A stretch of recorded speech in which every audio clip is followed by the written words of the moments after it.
Hello, hello. I'm trying to find my music. Hello, everyone. I hope all is well. There we go.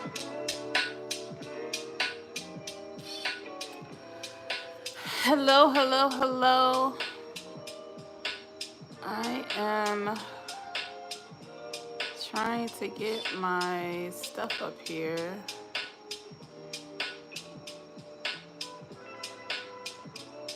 I hope all is well with everyone today.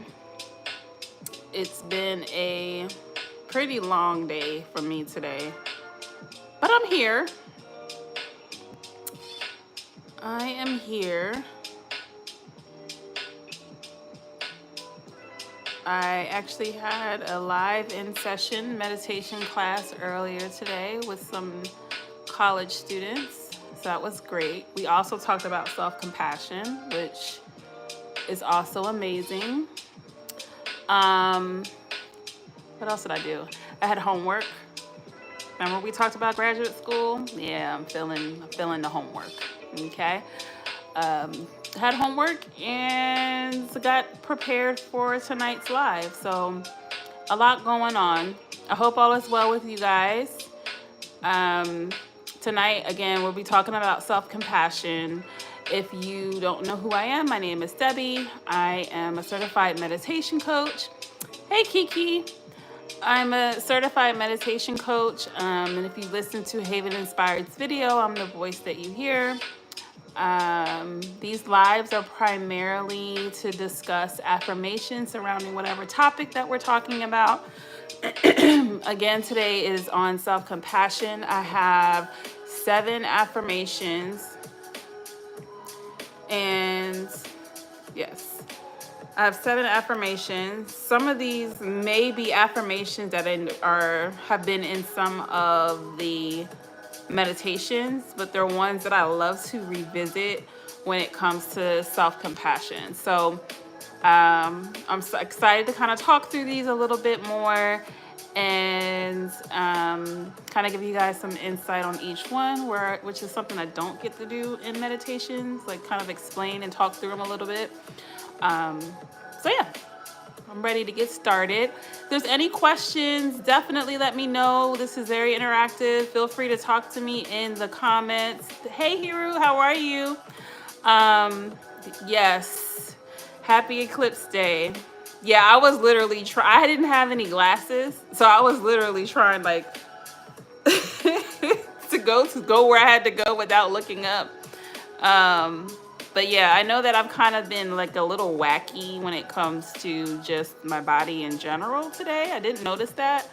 I know some people have noticed a few things. But yeah, all good. Busy day. Busy meditation day, surprisingly. But actually not surprisingly, it makes sense with the eclipse. But awesome. Yes, thank you, Kiki and Hiru. You guys are definitely committed. You guys come every week. And I always appreciate your commentary and talking back to me. I really do appreciate you both. And anybody else that comes in every other time, even if you don't say anything, it's perfectly okay. Thank you for showing up for yourself today. Awesome. Yes, it does. It does. There's definitely some type of connection here when it comes to the eclipse. But I'm glad everybody who got to see it got a chance to see it. I know my kids saw it. I made sure that they know to have their glasses on. I was just an overbearing mom today. Like, if y'all make sure you wear your glasses now. It's gonna mess up your eyes.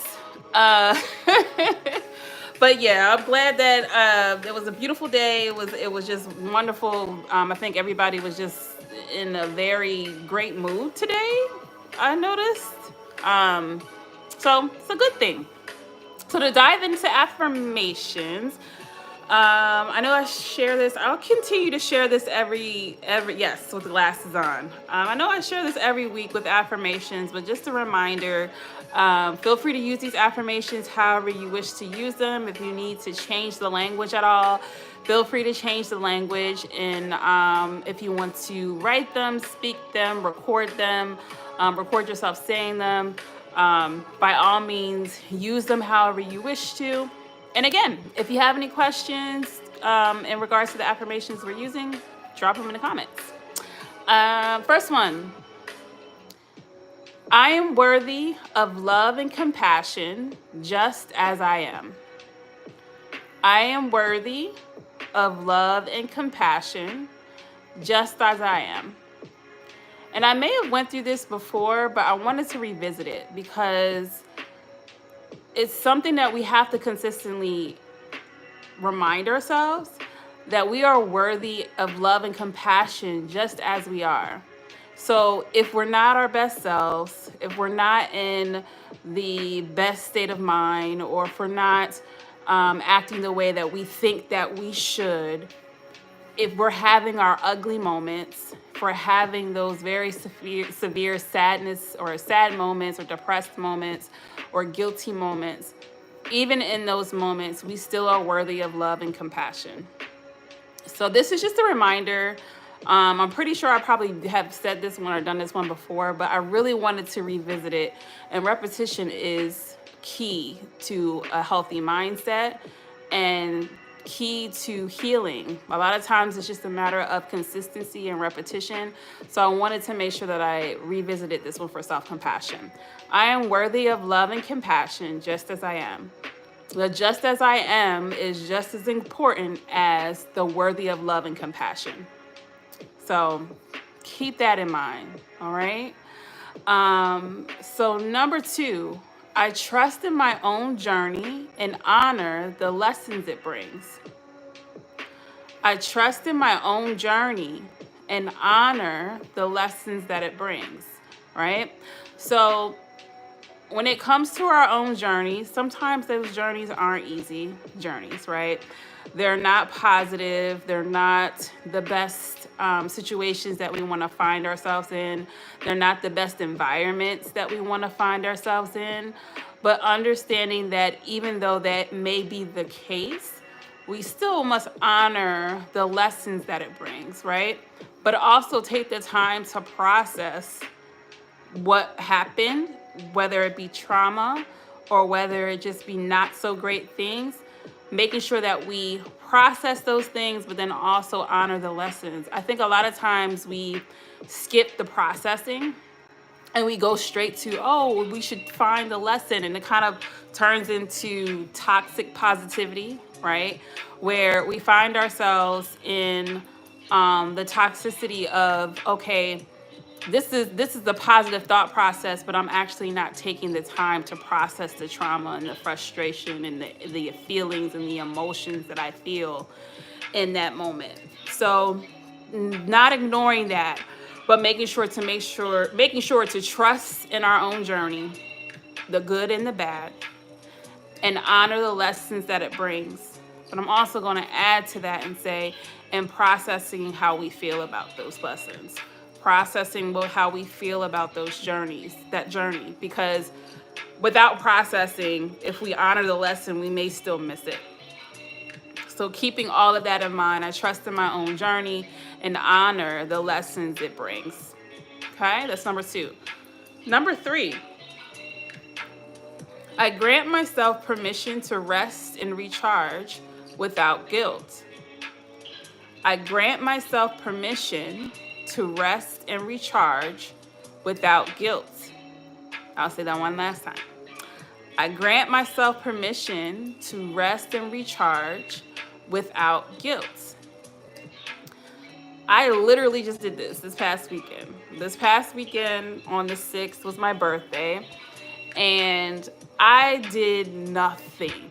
I didn't dress up. I didn't do my hair. I didn't go nowhere. The only place I went is I went to my masseuse. I got an hour lymphatic massage and a foot scrub and a foot bath. And after that, I went to 3 different restaurants and got the exact food that I wanted. And then I went home, I ate, and I slept for hours. literally for hours. And that was my birthday. I didn't go to movies, I didn't go to a restaurant, I didn't go to a party, I didn't even see any friends. I talked to my family briefly, but I told my family, like, listen, I love y'all, thank you so much for all the birthday wishes, but then I took my butt back to sleep. So I literally got my massage, got something to eat, went to sleep, woke up, ate again, went back to sleep, woke up and ate again, and went back to sleep. That was my birthday. And it was one of the best birthdays. I truly enjoyed it. So I just granted myself permission just to give myself rest, recharge. I didn't feel guilty about it. Everybody was sending me birthday messages. I didn't even respond to a lot of them until the next day because I just needed that. I was exhausted and it was something that I needed to do, but also gave me some time to reflect, to understand like what my coming year is going to look like, which in that conversation with God, it came back to me as far as just radical productivity. So with radical productivity means that I have to be intentional about my rest. And so that's what I got from this weekend for my birthday. And I do not feel guilty about it.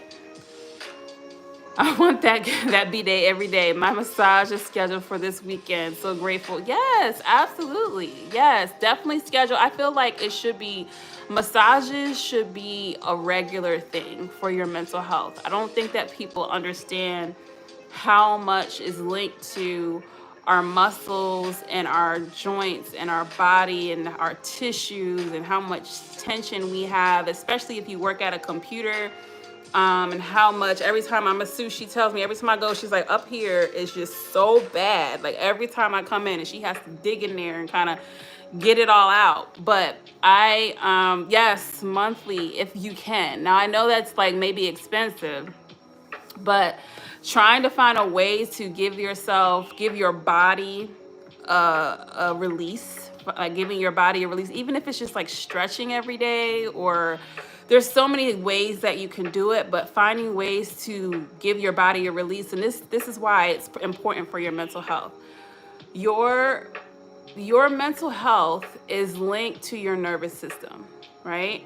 So just to give you guys a science class real quick. We have our parasympathetic nervous system and our sympathetic nervous system. Our sympathetic nervous system is what tells our body that we're in danger. So and that's a perceived danger or a real danger. Your body doesn't know the difference. So it activates, even if it's not even a real danger. It could be just something that someone said to you. It could be a thought that you had. Anything can activate your sympathetic nervous system to put you in the fight or flight mode, right? Your parasympathetic nervous system is what calms you down. So that's what brings down your heart rate. That's what shifts your breath, because what happens when your emotions go up here? Your breath becomes shallow, you start panting, you may hyperventilate, whereas your parasympathetic nervous system will bring you down. So what massage does, or what even stretching will do, or even sitting in like a hot tub to kind of relax your muscles will activate your parasympathetic nervous system to bring your sympathetic nervous system down. So if you're going through life and you're always in flight or fight mode, then doing things physically, not just emotionally, you go through your therapy and all that stuff, but doing things physically on a consistent basis, whether it be working out, stretching, massage, just sitting in, like I said, sitting in like a hot tub or something that's going to relax your muscles, will also help with your mental health, because it helps control your nervous system. Same with, that's what meditation does. With meditation and your breath and being in tune with your breath, that also, you taking those deep breaths and slowing down how you're breathing also activates your parasympathetic nervous system. So all of that helps with the relaxation and shifting your body out of trauma. I think a lot of people don't understand that you carry trauma in your tissues. I think that the term is there's issues in the tissues. I don't know if you ever have heard that before, but you carry trauma, you carry stress, and you carry anxiety in your body. And if you do nothing to release that from your body, then it's going to be stored there. So you may have years and years and years of stored trauma in your body and not even know it. So I got a lymphatic system drainage massage, which is basically, it's a lighter massage, but it focuses on your lymphatic system. Your lymphatic system and drainage is important for your immune system. So if you find yourself sick often, a lymphatic drainage massage will help with getting your blood flow and getting things together. And remember when I told you guys I was sick for a couple of weeks? Because I came out of that, I decided to do the lymphatic system drainage just to try to make sure that I flush out anything else that's there, and to reactivate my immune system. So just keeping, I know I went through a lot, but when I talk about massages, I don't think people understand how important they actually are. But also just not even just massages, but just the physical aspect of our mental health is so much important, sometimes even more important. If you're not physically active, that adds to the depression, that adds to the sadness. So even if you feel super anxious, or if you feel super depressed, stretch. Take some time to stretch the different parts of your body that feels really tight, especially when it comes to your hips. And opening up your hips will help release. You may cry. I've done that before, where I've been depressed and frustrated and started stretching, and even just it helped me to release it. So keep that in mind. I know I kind of went on a tangent there. So informative. I definitely thought about my sessions meditating and baths, but not to kick it up on the exercise. Yeah, I mean, even if it's just like exercise or like just a light walk, it doesn't have to be crazy exercise, but even sometimes just getting into the sun. Sometimes we're sitting in the house all day, taking like a 10-minute walk, getting out in the sun and having that vitamin D hit the skin makes a big difference. What's the best way to grow my YouTube channel? You gotta be consistent. Definitely have to be consistent, and stay on top of your schedule. Very informative. Thank you. You're welcome, Kiki. At the moment, okay, awesome. So yeah. So it's just something that I always keep in mind. If you have something where you can, even if it's just a 30-minute massage, or if you can find a spa that's cheaper. I don't know where you are in Texas, Kiki, but King Spa is a Korean spa. That's the one I go to in Chicago. Amazing. And they always have Groupons. But yeah, definitely if you can find a spa, something, even if you have a gym that has a sauna, sitting in a sauna helps with your blood circulation and all of that. Yeah, sauna, dry sauna or wet sauna, hot tubs, or a massage. My masseuse isn't that expensive. You can actually find some reasonable masseuses to where you can, get something done once a month. Mine's is like $100, so I pay $100, once a month to get a massage. Try to. Doesn't happen all the time, but try to get one every month. So awesome. I don't know where I was, guys. That was number 3, I think. Yeah, that was number 3 where I talked about, I grant myself permission to rest and recharge without guilt. Number 4, I acknowledge my pain and suffering with kindness and empathy. I acknowledge my pain and suffering with kindness and empathy. I'll say that again. I acknowledge my pain and suffering with kindness and empathy. So, when it comes to making sure that you are acknowledging your pain and suffering, it's not just, oh, this happened to me, but also processing your feelings behind it, and then also showing yourself compassion in that process. Because a lot of times, even if something is done to you, there are still instances of guilt, and there are some instances of shame with those things, even though you didn't have anything to do with the pain that was inflicted on you. So it's not just processing what happened, it's not just processing your feelings, but it's also showing yourself compassion in that process. From Miss Rose, hi, what about doing wood therapy massage or massage yourself? You can. I haven't tried wood therapy. I've seen that before, but I haven't tried it. And you can even, when I was talking about lymphatic massages, you can do pressure points for your lymph nodes. So yeah, you can definitely do it yourself. And that's why I also mentioned stretching, because stretching is a big part of that too. So that way you're able to release that way. I have been looking into tray. I don't know if anybody knows what that is. It's just TRE, tray, which is something that I think I might want to get certified in. I got to continue doing my research, but that's what trauma release, and it's all done with the body, and it's all done by yourself. So you can do it with a practitioner, or you can do it just at home. I do that at home a lot of the time just because of my research, but yeah, that's definitely an option by all means.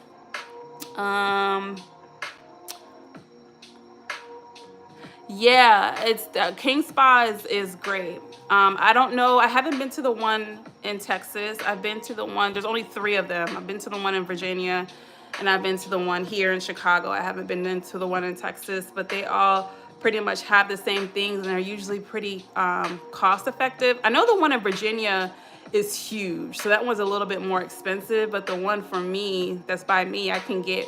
There's usually always a Groupon between $25 to $30, and you can stay the whole day. So I would check and see. But there's a lot of spa options that you can go to, even if it's not every month, maybe every quarter or every other month, or however you want to do it. But I think it's important to think about your physicality when it comes to mental health. But yeah, awesome. That was number 4. Number 5, I release the need for perfection and accept myself as a work in progress. I release the need for perfection and accept myself as a work in progress. So I'm the perfectionist. If you want to know who the perfectionist is, me. Okay? You don't have to be perfect. And we don't have to, we put that pressure on ourselves, sometimes consciously and or unconsciously. And it's up to us to kind of really evaluate how we see ourselves and what we are striving for, and if that's something that is obtainable. And now, granted, there is space for faith. There is space for you wanting to self-improve. There is space for all of that. But a lot of times it becomes toxic when we feel like we're not perfect, or we're not doing things in a certain way, and that is just the most horrible thing in life. At the end of the day, I always say, don't take yourself so seriously. I mess up all the time. All right. I mess up all the time. I make mistakes. I fumble my words. I'm not, I don't remember things. I, get frustrated easily sometimes. There's so many things about myself that wouldn't be considered perfect, but that's okay. That's all right. And being okay with the imperfections, and even seeing those unique things about yourself as being beautiful versus it being just a detrimental thing to life, is what's key. Of course, like I said, there's space for improvement, there's space for knowledge, there's space for more wisdom, there's the opportunities to be a better version of yourself, all of that. But at the end of the day, if you drop some pudding on the floor, it's not that big of a deal. It's okay. At the end of the day, if you mess up something at work or you make a mistake, maybe a big of a deal to your boss, but hey, don't beat yourself up over it and get frustrated and then bring yourself down and bring yourself negative self-talk and all of that, because that's what keeps you in the spiral of whether it be trauma that you may already have from the past, and it keeps you in that spinning wheel of negative self-talk or self-esteem issues or self-doubt. Um, and we don't want to be there, right? We want to be able to pull ourselves out of it, make the corrections that we need to make the corrections we need to make. But at the end of the day, we're not perfect. Even after making those corrections, you may still make a mistake, and that's okay. So that was number 5. I release the need for perfection and accept myself as a work in progress. Number 6, I give myself permission to experience my emotions. Ooh. I give myself permission to experience my emotions.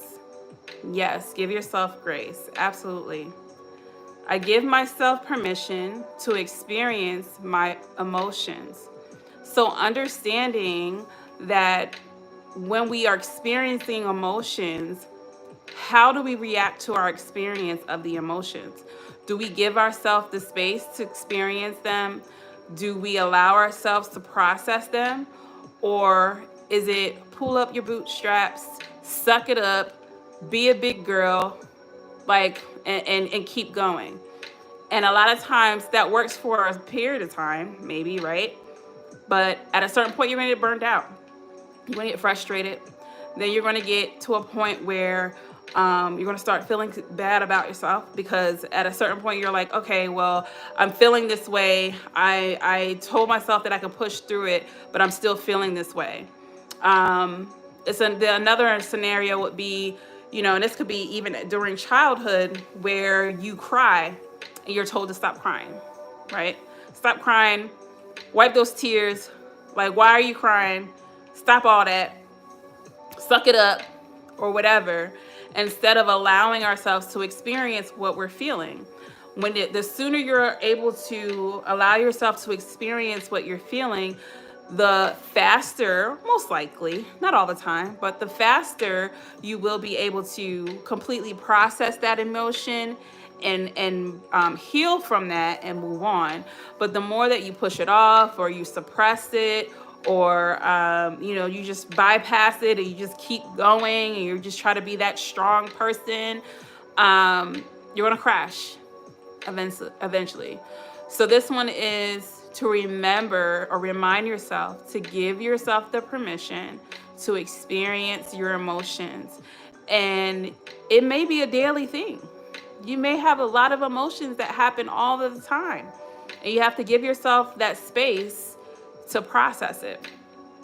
That was number 6. Number 7, which is the last one. Yeah, is it the last one? Yes. Number 7, which is the last one. I honor my own pace, trusting that I'm exactly where I need to be. I honor my own pace, trusting that I am exactly where I need to be. I'll say that one more time. I honor my own pace, trusting that I'm exactly where I need to be. So that's a reminder that we all are going through this journey of life at different paces and at different rates. And just because someone's further than you, or you think they're further than you in life, doesn't mean that you're not supposed to be on the journey that you're on, and it doesn't mean that you're where you're supposed to be. A lot of times we struggle with self-compassion because we are continuously looking over the fence to what other people are doing. Oh, they're 37 too, and they got this, this, and this. Or they're 25, and they're this, this, and this, and I'm not there. Why am I not there? And then you start beating yourself up because you're not where that other 25-year-old or that other female or that other male or that other, race, is they're in that and a different accomplishment. And why are they at that accomplishment and I'm not in that accomplishment?